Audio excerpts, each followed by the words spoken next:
Boise's Texans have come to know over the past 40 years has been silenced. This morning, KTBB radio newsman John Sims died at a Tyler hospital. His death comes as the result of a serious brain injury suffered when the 70-year-old was hit by a car Tuesday morning near the intersection of Front and Bonner. Tonight, we take a look back at the life and career of an East Texas radio legend. I'm John Sims, as always. Thank you for joining us. Before John Sims became a fixture on East Texans radio dials, he was a kid in Philadelphia with a dad in broadcasting. Sims' father called radio play-by-play for the town's Major League Baseball team, the Philadelphia Phillies. It would be the inspiration for John to embark on his own radio career. John Sims is one of the kindest, gentlest souls I've ever known, and he's also a consummate professional. Most of John's time in radio was spent in East Texas, working at various stations. And since 1998, the station John's voice could be heard on was Tyler's KTBB, where he worked as a news anchor and editor. He was a disc jockey for me at KDOK when I owned that station, 92.1 FM. We were playing music at the time.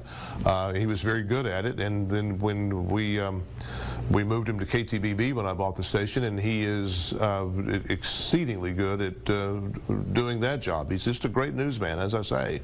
With his distinctive calm and slightly raspy voice, John Sims delivered midday and afternoon reports from this news booth, where he earned the trust of thousands of East Texans.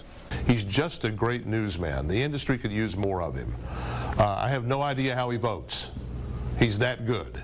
He's a straight journalist. He's maybe an exemplar of how journalism ought to be done. And on top of that, he's just a nice man. I told my wife that I called him the Will Rogers of Tyler because he never met a man he didn't like. Retired KTBB morning man Mike McMeans, better known as Mike Edwards, worked with John Sims for about 20 years and says outside of the radio station, John could often be found volunteering with countless community organizations. Whatever you saw in the community, wherever he was, that's John. No airs, didn't put up a front. That was John.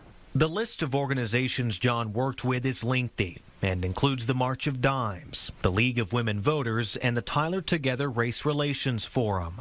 John is very instrumental in many of us getting to know each other in the community. His advocacy for social justice, equality, and just he's a well-rounded person. I love you, John. I appreciate you. Thank you for what you've done for me and for the Tyler community. We've been amazed at the number of people that have reached out. You know, we're here every day. We see John every day. It's easy to take people for granted. It's astonishing how many people he's touched. It is testament to a life well lived both on and off the air. I'm going to miss that guy so much. I'm John Sims, as always. Thank you for joining us. And John Sims is survived by a nephew who lives in Pennsylvania, along with countless friends and colleagues. Memorial arrangements are pending. Tyler police say the investigation into the crash is still open, but they tell us the driver has not been cited.